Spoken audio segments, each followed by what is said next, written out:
Hello guys, मेरा नाम माहिरा है। आज मैं आपके सामने एक छोटी सी दिल को छू जाने वाली कहानी लेके आई हूँ। आप इसको ज़रूर सुनिएगा।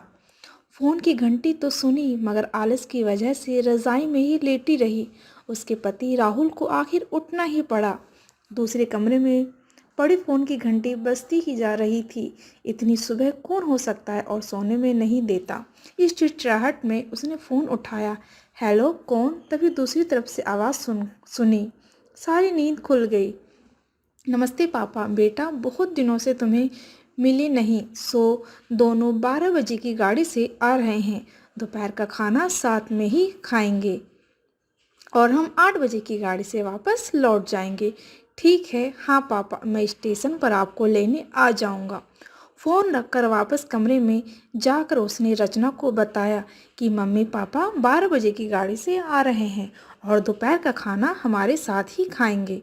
रज़ाई में घुसी रचना का पारा एकदम 7वें आसमान पर चढ़ गया। कोई इतवार को भी सोने नहीं देता। अब सबके लिए खाना बनाओ, पूरी नौकरानी बना दिया है। गुस्से से उठी और बाथरूम में घुस गई। राहुल हक्का बक्का हो उसे देखते ही रह गया। जब वह बाहर आई तो राहुल ने पूछा, क्या बनाओगी? गुस्से से भरी रचना ने तुनक के जवाब दिया, अपने को तल के खिला दूंगी। राहुल चुप रहा और मुस्कुराता हुआ तैयार होने में लग गया। स्टेशन जो उसे जाना था। थोड़ी देर बाद गुस्सेली रचना को बोलकर वह मम्मी पापा को लेने स्टेशन जा रहा है और वह घर से निकल गया। रचना गुस्से में बड़बड़ाते हुए खाना बना रही थी। दाल सब्जी में नमक मसाले ठीक है या नहीं की परवाह किए बिना बस कड़छी चलाई जा रही थी। कच्चा पक्का खाना बना।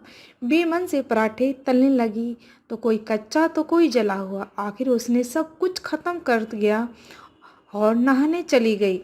नहा के निकली और तैयार हो सोफे पर बैठ मैगजीन के पन्ने पलटने लगी। उसके मन में तो बस यह चल रहा था कि सारा संडे खराब कर दिया।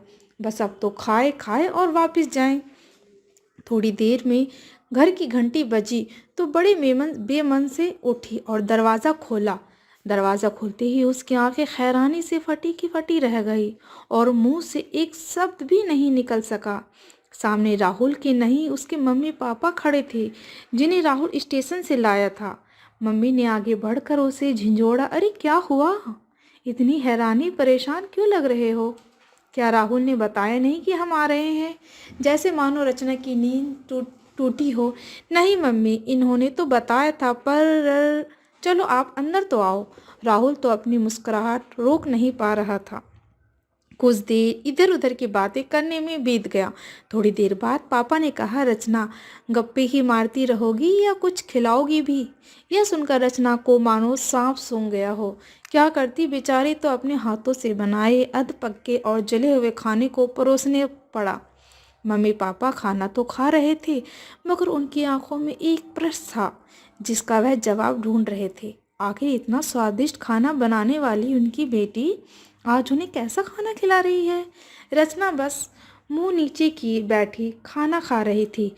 मम्मी पापा से आंख मिलाने ही उसकी हिम्मत नहीं हो पा रही थी। खाना खत्म कर सब ड्राइंग रूम में आ बैठे। राहुल, कुछ काम है, अभी आता हूँ कहकर थोड़ी देर के लिए बाहर निकल गया। राहुल के जाते ही मम्मी तो बस देर से चुप बैठी थी। बोल पड़ी, क्या राहुल ने बताया नहीं कि हम आ रहे हैं? तो अचानक रचना के मुंह से निकल गया, उसने सिर्फ ये कहा था कि उसके मम्मी पापा लंच पर आ रहे हैं। मैं समझी कि उसके मम्मी पापा आ रहे हैं। फिर क्या था, रचना की मम्मी को समझते देर नहीं लगी कि यह मामला है। बहुत दुखी मन से उन्होंने रचना को समझाया, बेटी, हम हो या उसके मम्मी पापा, तुम्हें तो बराबर का सम्मान करना चाहिए। मम्मी पापा क्या, कोई भी घर आए तो उसे खुशी खुशी अपनी हैसियत के मुताबिक उसकी सेवा करो। बेटी, जितना किसी को सम्मान दोगी उतना ही वह तुम्हें प्यार और इज्जत मिलेगी। जैसे राहुल हमारी इज्जत करता है, उसी तरह तुम भी उसके माता पिता और उसके सगी संबंधियों की इज्जत करनी चाहिए। रिश्ता कोई भी हो, हमारा या उसका, कभी फर्क नहीं करना। रचना की आंखों में आंसू आ गए और अपने आप को शर्मिंदा महसूस कर उसने मम्मी को वचन दिया कि आज के बाद फिर ऐसा कभी नहीं होगा।